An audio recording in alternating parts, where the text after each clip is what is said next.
Good evening. This is Community Unity Now, the D. Tycoon Show. This is Bill Morton, President of the Rogers Park Chamber of Commerce, my co-host, and I am Trudy Leong, Administrator of the Rogers Park Chamber of Commerce. Our very special guest today is Arnie Duncan, who is the Managing Partner and co-founder of Chicago Cred. Hello, Arnie. Thank you so much for joining us. Good evening. Thanks so much for the opportunity. First of all, Arnie, could you tell us the mission of Chicago Cred, and also let our viewers know what Cred stands for? We are laser focused on trying to reduce gun violence here in Chicago. This is an issue that unfortunately has haunted me since I was actually a teenager. I'm 57 now, so for 40 years I started to lose friends to gun violence as a teen. And fast forwarding from that to when I led the Chicago Public Schools, lots I'm proud of. Happy to talk about all that on another occasion.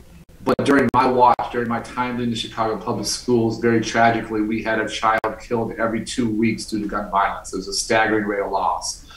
And coming home from DC with my family, this just felt like the crisis facing the city that didn't feel we were taking seriously enough, we weren't addressing. And so we make lots of mistakes every day. We're learning every day. We're working with the young men and women on the South and West Sides, most at risk of shooting and being shot. And CRED stands for Creating Real Economic Destiny. I'm no good at marketing or slogans. This was a name, like with our programming, that came from our men. We talked to them about what they wanted us to be. And this resonated with them in a lot of different ways. So I give them all the credit for the name. Creating real economic destiny. It sounds like stimulating the economy. It sounds like jobs. It sounds like giving the youth hope, and really just kind of bringing it all together, being an asset to the community, of course. So you are an advocate for well, you're taking care of the gun violence. Gang intervention? You said gang intervention? Yes. Yeah, so I'll walk through quickly sort of the different pillars of our work. And we've been at this for more than 5 years, so it's evolving constantly. We didn't start this way. We started with just about 25 men on the far south side in Roseland, and we've learned so much, from that. And over time, we've now worked with more than 500. We not just work with men now, we work with the women's cohort. We work with teens as well, because unfortunately more teens are caught in violence. But there are 5 pillars to our work, and I'll walk those through quickly. First is a street outreach team. These are folks with strong ties. I don't even call them gangs, to be honest. It's really cliques. It's so hyper local now. And they go out, they're like our HR function. They go out and recruit and bring men into our program because they have credibility and trust in relationships. Men are willing, even when they're very skeptical, to come in and give us a chance. When people come in, everyone is given a life coach. And we say all the time that experience can be the best teacher, but it doesn't have to be your own experience. It can be someone else's. And we have life coaches who have, traditional, social work backgrounds or whatever. We also have life coaches who have been incarcerated for 10 or 20 years or longer for things that they did in the past, but have come out and really dedicated themselves to giving back to the community. We have a clinical team that is desperately important. We say all the time that hurt people, but people who can heal from their trauma can heal not just themselves, but their families and the community. And just an extraordinary clinical team helping our guys work through often a lifetime of trauma. We have an education team. We've had lots and lots of guys get high school diplomas. We've had amazing graduation ceremonies, sort of drive-through graduations during the pandemic at South Shore Cultural Center. We may just keep doing that. They're really powerful and moving, even as we emerge from COVID. And then we have a jobs team. And what I say all the time is we can't ask our guys to put down the guns and walk away from the illegal economy if we don't have opportunities for them in the legal economy. And so what we do is try and help them transition over time, not overnight. And we have about 40 employers that are hiring in 17 different industries. And that for me is so critically important. I can't ask these guys to make these huge sacrifices, really do some things that are way outside their comfort zone if we don't have an opportunity for them to work. And I say all the time, these are men, they're not boys. They're gonna make a living, they're gonna eat, they're gonna have a roof over their head, they're gonna take care of their kids. And it's up to us whether that's gonna be in the legal economy or on the other side of the street in the illegal economy, which far too often here in Chicago, as we all know, unfortunately leads to violence. do some of the men that go through the program, they do find a job, but then do they return to Chicago Cred and become life coaches themselves? Well, it's a great question, and that's our guys have lots of different skills and interests, and so we have guys working in hospitality and culinary and manufacturing and construction. We have a couple working at downtown law firms, which is pretty amazing. But it was interesting. We did sort of a new hire orientation just a couple weeks ago, and half the people we were orientating, who were bringing into our organization, half of them were our alumni, and it was really moving and emotional. And it was all we had. Some of the guys saying, 2 years ago this would have been impossible. Like, it was just so outside the realm of possibility. And just to see their transformation, see their commitment to coming back and giving back. So working as outreach workers, working as life coaches, working as case managers, men and women who are alumni. And so I never want to say you have to go down this path. It's like all of us, we all have different interests and skills and passions. And I want them to pursue whatever means the most to them. But to have that lived experience, many who have been through so much, frankly, who have done a lot, to have them come back and be those credible messengers for our other young men and women, that is, it's invaluable. I can't tell you how powerful and important that is. So that was a really, it was a moving week of orientation. It was really fun to see. Let's drill down a little bit. How is Chicago Cred as a violence interrupter organization different from other violence interruption organizations? Because Bill and I were just discussing before the show how when we look at photos of young men with you, their faces are so happy. You can see that they have hope, and they're just so happy to be alive, so happy to be a part of what you're doing. It's very different from some other photos that we see. So what is the difference between your organization and other violence interruption organizations? Well, we try and work closely with everybody. We're all in this together, and we're just one small nonprofit. So we're trying to be a piece of the puzzle, but we're all in this together. This actually confuses people. Most people either do the work or they fund the work. We do both. About half our budget, we run programs ourselves on the south and west sides, but a little more than half our budget we give to other nonprofits who are doing this work. And we all had a different twist, but just to give you a couple of examples. This morning I was on the west side at Garfield Park at Mount St. Pilgrim Church with the Myopha Redemption Project, which is one of our close partners we fund and work with. They do amazing work. Everyone's model is a little bit different. Marshall Hatch Sr. is the pastor there. His son, Marshall Hatch Jr. is a remarkable next generation leader. He's built an unbelievable team. And the men there, it's actually a residential program. So they live together there and go through it. And that's a really powerful experience. Another partner is Iman on the southwest sides.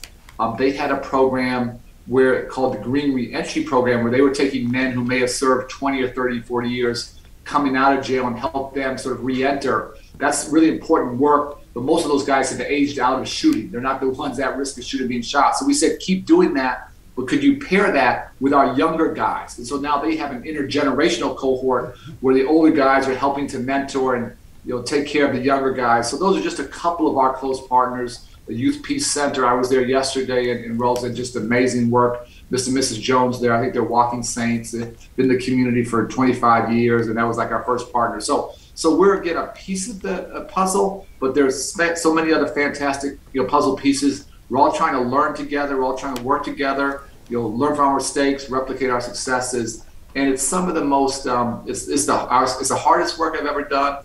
It's honestly the most heartbreaking at times. We deal with some real tragedies, but it's also the most inspiring and most meaningful. And the amount of courage that folks have who are literally risking their lives every single day to stay in community, to be present, to work with our men and women and help them envision something more positive.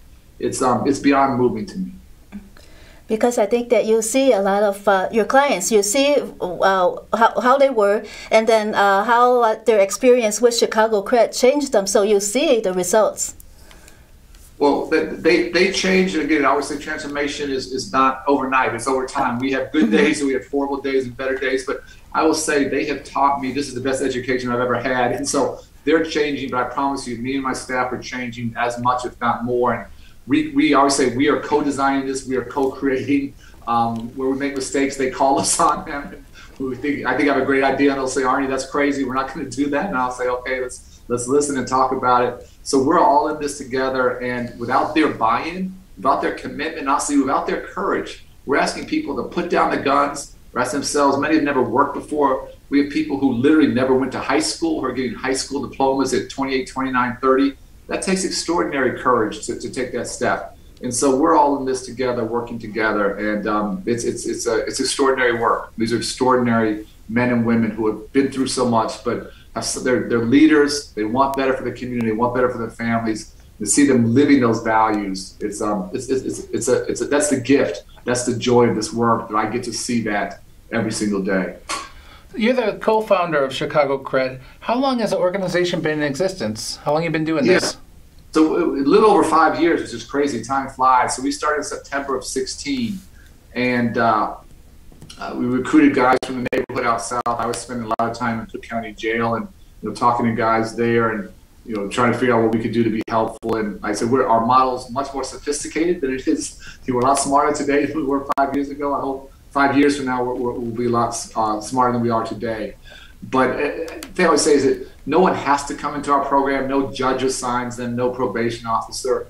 These are folks who want something better. I always say they're not winning. They're not getting rich on the street. There's this myth that everyone selling drugs is making a lot of money. It's one of the craziest things I learned in that first cohort was about a third of our guys were basically homeless. We had one guy living on a porch. We had another guy living in a car. These are guys that are, you might see tough guys, hard guys, whatever, involved in the violence, but no one's winning. And to give them a chance to have some stability, to be surrounded by love and support and accountability, and be able to make honest money, real money. They talk about it not being fast money, and the pride of having a check and what that's like. These are amazing folks. People often say, "Oh, it's great you're giving them a second chance." I actually reject that. In many cases, I actually think we're giving them a first chance, and that almost every institution, every part of their lives, whether it's family or school or churches or nonprofits, every part of their life honestly failed them when they were young. And what's always there is the streets are always there. The streets are always there, rain or shine, cold, snow. There's always that option, and when we're absent, the streets are present. So that's the route many of our guys went down, because it wasn't a choice. They didn't have another option. They didn't see another option. They didn't know another option. We're just presenting another option, and everywhere we go, guys are jumping at it. You also have peacemaker interns. So what do the peacemaker interns do? Yeah, so we try and work at this from a couple different vantage points. One is we've done major summer jobs programs with teens across Chicago, and we're sort of really working in the crisis space for those that are caught in these cycles of violence, but obviously whatever we can do to prevent young people from going down that path. So having those teens be summer interns, be peacemakers, helping to work with our guys, helping them literally learn how to teach peace in their communities, how to resolve conflicts, how to de-escalate situations. Again, just unbelievable, young leaders, role models, 14, 15, 16, 17 years old, who are obviously they're part of the solution. They're not part of the problem. And we've moved to younger teens in our programming. Like I said, we've moved to women. We're always trying to just go where the need is. But having that influx of talent and ideas and creativity and heart for the community has made us better and smarter. Do you have any stories about what the peacemaker interns brought back to their social life, their families, their friends? Yeah, so I have so many stories, but just a couple. We've had them actually run basketball tournaments in the community, and there's always risk of danger and bringing young people together, and those have gone beautifully. They're trained in sort of the nonviolence principles that King taught, and taking those principles back to their schools, back to their communities, being able to literally, I always say, when a young person's struggling, 99% of the time, who's going to hear about it first? It's another young person. It's one of their peers. They're going to hear about the issue way before any of us will. So having them be able to step in, talk people, down from thinking they have to retaliate to violence. When people are, extraordinarily emotional, traumatized, helping them get to the other side of that. Just unbelievable young people. Mm-hmm. For your technology, because you do a lot of outreach and to prevent any escalation of maybe some quarrels on the street. So we saw that you were applying technology in an app. Is that app to help your people get to a situation quickly so that to avoid any gun violence that might happen? Yeah, it's a great question. So technology can be a great asset, but technology and social media is actually honestly a big part of the problem. Mm-hmm. As you probably know, so many of these, conflicts get blown up, get escalated because of social media, because of what's posted on, Facebook Live or Instagram or Snapchat or whatever. So one thing we do is we train all of our outreach workers, our life coaches, to really monitor our guys' social media and to make sure we're not doing anything that's inflammatory. Make sure guys aren't, posting pictures of them with guns or anything like that, and sort of staying away from the negativity there. Working with the young people in terms of developing the apps, being able to get a pulse for how people are feeling, how they're dealing with tough issues, having that sort of constant, communication. And then a big thing we have to do is we have to respond very rapidly when something tragic has happened in the community. We call it a shooting response. And it's some of the hardest work. It's honestly traumatic, but just to give one concrete example of the recent shooting, we'll go to the young person's home. We'll go to the block where the incident happened and talk to folks there. We'll go to the block where they're from, where their friends are, and just trying in a really, really difficult, traumatic, devastating time, trying to get people just to breathe and to slow down and not do something out of emotion and not accelerate the violence. And we spend way too much time, unfortunately, trying to stop the next shooting. So it's a combination of, say it's both high tech and high touch. At the end of the day, the most important thing is relationships. I say that, the name Cred might be a cool name. Name Chicago Cred doesn't change anyone's life. It doesn't. What changes lives is the power of relationships, of life coaches, of clinicians, of outreach workers, of people standing that gap and really being part of a family. And our guys will tell crazy stories of them thinking about doing something at 2 o'clock in the morning and the life coach calling them at 2 in the morning and sort of talking them off the ledge. And they're like, how did you know to call me? It's like, that's the genius of this, a sixth sense that something's going on and we call it relentless outreach. We need to stay on top of people. So technology can help us. Technology honestly is sometimes part of the problem, but at the end of the day, our whole thing is based upon human relationships and the power of relationships to change lives. So your app is like a network for like time-sensitive de-escalation of violence.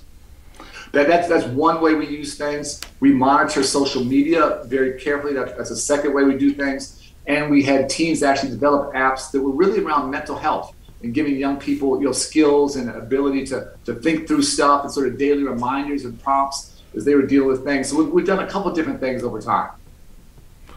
So you have like it's like a call tree. If you see something on social media that might be inflammatory, you have a call tree and you go ahead and contact that person right away. Immediately, and we do two things. We immediately trying to get people to take down inflammatory social media, and we immediately go to what we call their opposition, and say, please don't overreact. Give us a time. Give us an hour. Give us 4 hours. Give us 24 hours to get this taken down. And so stuff that historically inflammatory social media that would lead to retaliation, and you just get this bad back and forth that just is beyond heartbreaking. No one wins. I'm trying to go to both sides and say, we do not need this.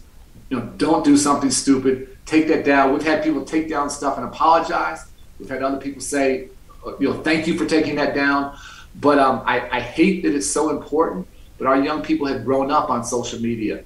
And what happens there is taking, I don't say this easily or lightly, I say it very literally. What happens there can be a matter of life or death. And a lot of times I've seen it's been like music videos produced. So that's the music has been and too often a big part of the problem, and sort of glorifying violence or encouraging violence. And that's the more violent the videos, the more sort of likes and popularity the rapper gets. So we're actually trying to work, and this is controversial, but it's important. We're really working trying to change that culture. So we're actually working with a number of rappers who are very popular, not in the mainstream, but on the street, to put forward messages about, not shooting into crowds and not shooting at women and children, and trying to sort of de-glamorize, take away that glory, say you're actually looked down, not as some, you'd be looked down upon if you're doing those things. And so, culture plays a part in all of our behavior and our values. That's not going to change, but we can change what the culture is teaching, the messages of that culture. And so having rappers step up and do some things that, again, in the past may have been hard for them to do. It's outside their comfort zone, saying this isn't good. We don't respect this. This doesn't make you a bigger man. That's I'm hoping not overnight, but over time. We have a collection of those messages, and we hope over time that will start to change the culture on the street. Do you see that there is less of that negative social media with the groups of people that you do target? Among those groups, at least those that you're able to reach, does the negative social media content go down because of your efforts? It does. Again, we watch that very, very closely, because what we always say is our whole thing is about having folks change their mindset. And changing your mindset is how you speak. It's how you act, it's how you present yourself. But these days, social media is actually a big part of identity, which for me is a little bit, it's a little bit of a foreign concept, but that's integral to your identity. So if you're coming to our program every day and doing beautifully, but if you're going home and then posting crazy stuff on social media and stuff with guns, or talking about what you're going to do, or disrespecting your opposition, then you're not living the stuff. And so you got to both walk the walk and talk the talk. And so we obviously closely monitor what people do with us when they're in our space, but you got to be a whole person. You can't be one person with us and one person, it takes time. It doesn't happen overnight. But we actually, just some of my stories, but literally from this morning, we had just a fantastic conversation at my office on the west side with one of the coaches, saying that you guys are trained that it's disrespectful if someone steps on your toe, or it's disrespectful if someone disrespects you on social media. He's like, none of that matters. What's really disrespectful is that we have a food desert over here and you don't have any access to food.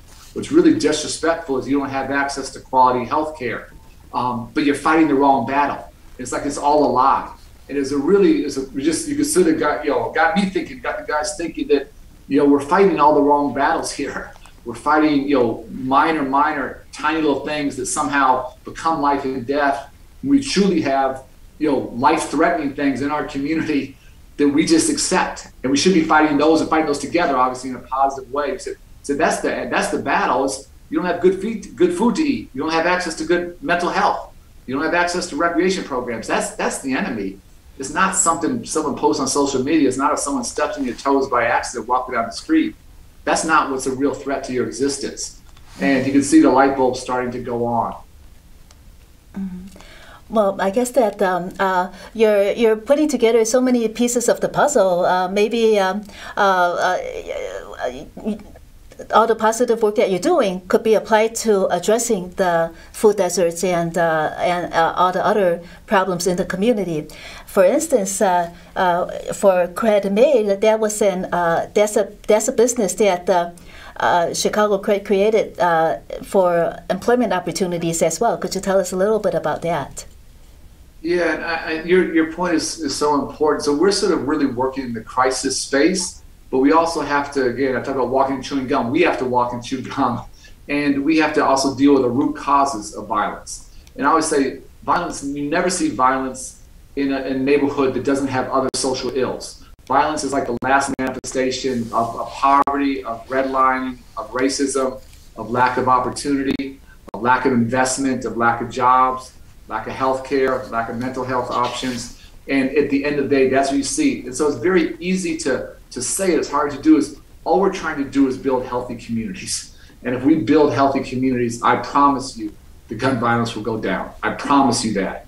but we have a lot of communities that have undergone, just decades of disinvestment, of things that are just detrimental, that are harmful. And I always go back, we work very closely, very, very deeply in North Lawndale. We have a couple sites there. I was there today as well.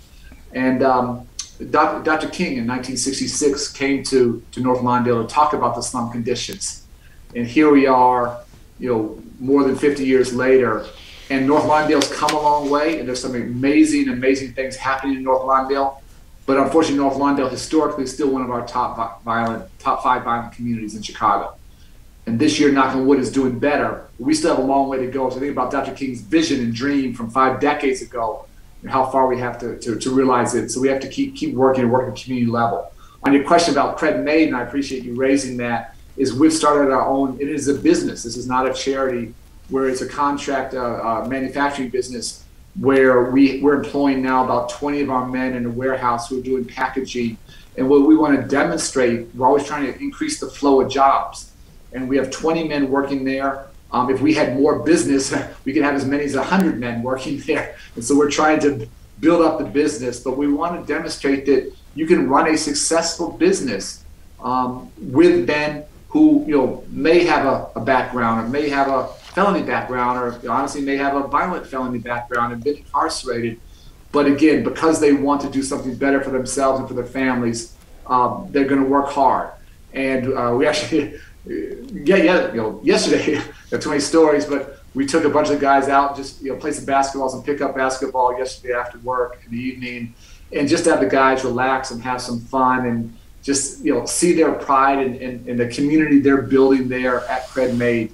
It was pretty remarkable. We're always looking. We need to want more business, because there's so many other guys who want to work there. But we can only do that based upon our ability to have enough work for them to do. And also, you're known to love basketball, and you also see that the rules of basketball and men playing together as a team, it could be applied to de-escalating violence too. We have like about a minute and a half. Maybe you could give us a little insight about that and close out the show. Yeah, no, we've done some basketball tournaments with guys, and it's a couple things. First of all, I think so much of the skills you learn in basketball, whether it's hard work, resilience, to your point, how to be a good teammate and how to handle failure. And those are all, I think, great life lessons that helped me out my life outside the court. But your larger point is when you play together as teammates, when you compete against each other, our guys, unfortunately, are so terrified of people not from their group. And it might be guys South Side versus West Side. Sometimes it's guys who literally live 2 blocks from each other. And they're in a war that started before they were born, but they're caught in this war. And have a chance just to come together and talk and just see, they basically have everything in common. They have everything in common except this crazy war, and just start to see their commonalities and how much they can help each other and how that can't be the enemy. Sports can be a piece of that healing process. We take trips and take guys out of town, and those have been really powerful, just to spend some time and sort of take down the hypervigilance and just start to build some trust. And so just getting guys outside of the very tight constraints of how they live and historically their mindset, which they needed to survive, and see the bigger picture. That's the heart of what we're trying to do. In other words, you mentioned earlier, building relationships is the most important, and basketball seems to help build those relationships as well. There's nothing more, nothing more important than relationships. That is the whole game. With good, great, strong, loving relationships, anything's possible. Without those, we're not in the game. We're not in the game. Thank you so much, Arnie Duncan, managing partner and co-founder of Chicago Cred.